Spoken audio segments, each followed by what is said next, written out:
Hi, welcome. This is the Senior of the Month, and today I have the pleasure of introducing Rita Nadler to you. Rita is a Jersey girl. Rita, where were you born? Paterson, New Jersey. And how was it that you came to Montclair? Well, it was midway between where I worked, which was Paterson, New Jersey. I was a lawyer at Paterson, and my husband worked in Parsippany at Bell Labs. So what kind of law did you practice? Anything I could do. I saw that you were involved with family services and legal aid for a time. What was that experience like? That was an unusual experience. I was 24 years old. They were very suspicious of this Eastern type. I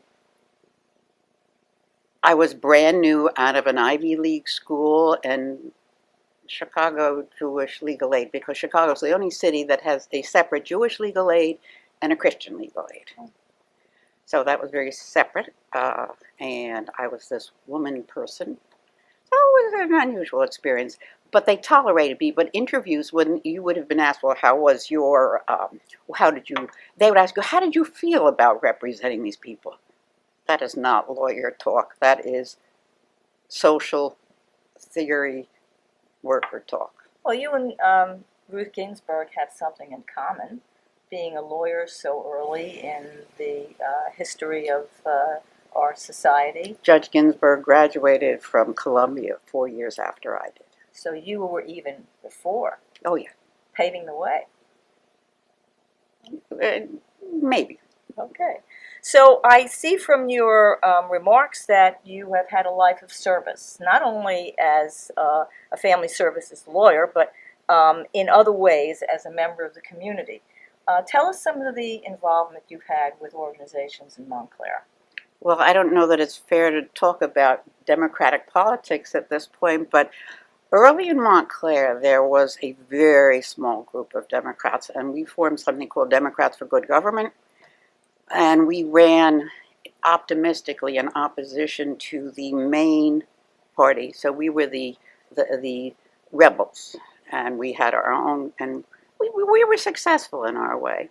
And so that was political involvement. That was early in Montclair. Later in Montclair, I became the chair of the planning board. That was, I think I wrote it down, but I think it's 94. Yep, 1994 to 2004. To 2004. I was the chair, and then from 2004 to 2010, I remained on the board. So as a result of that, and being here for so many years since 1960, you've seen a lot of changes in Montclair. Oh my, yes. Are there any that are remarkable to you? Yeah, the supermarkets. Do you realize you couldn't shop in the supermarkets when we moved to Montclair because they just didn't have very good food? They were a lot of small stores. But the supermarkets there weren't many, and they weren't very good, and that has changed remarkably.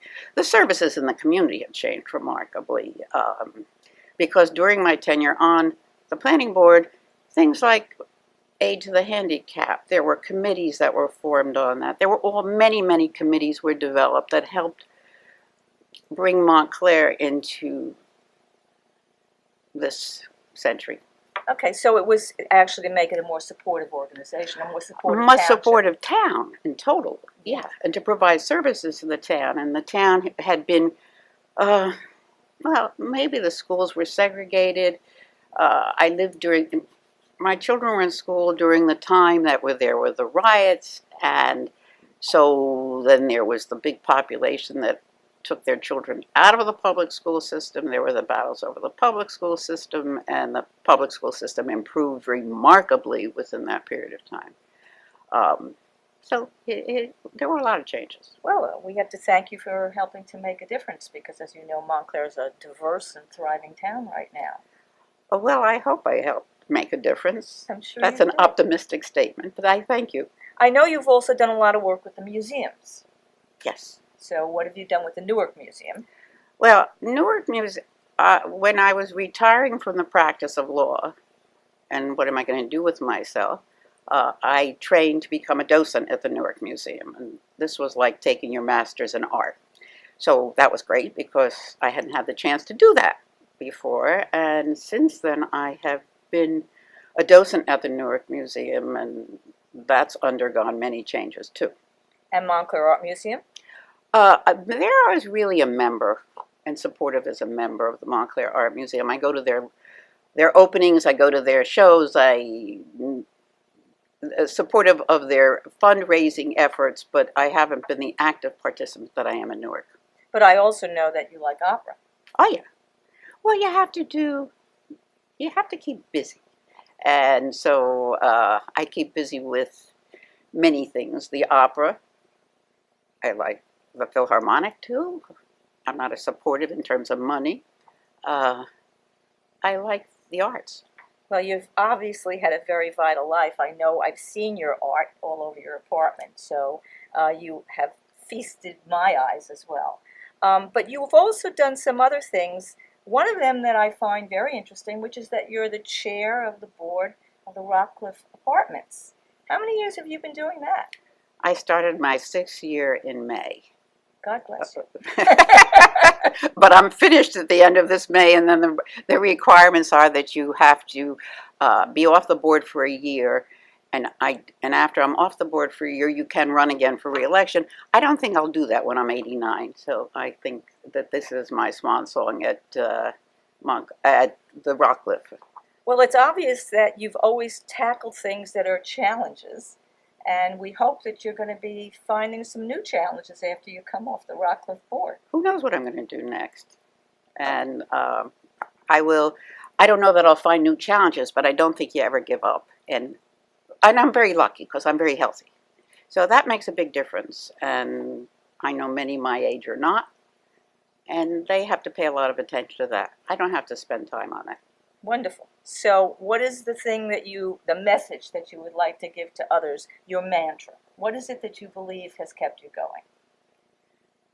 I'm not a spiritual person at all. I am my husband was a very intellectually one of the brightest people you will ever know. I'm street smart, and I'm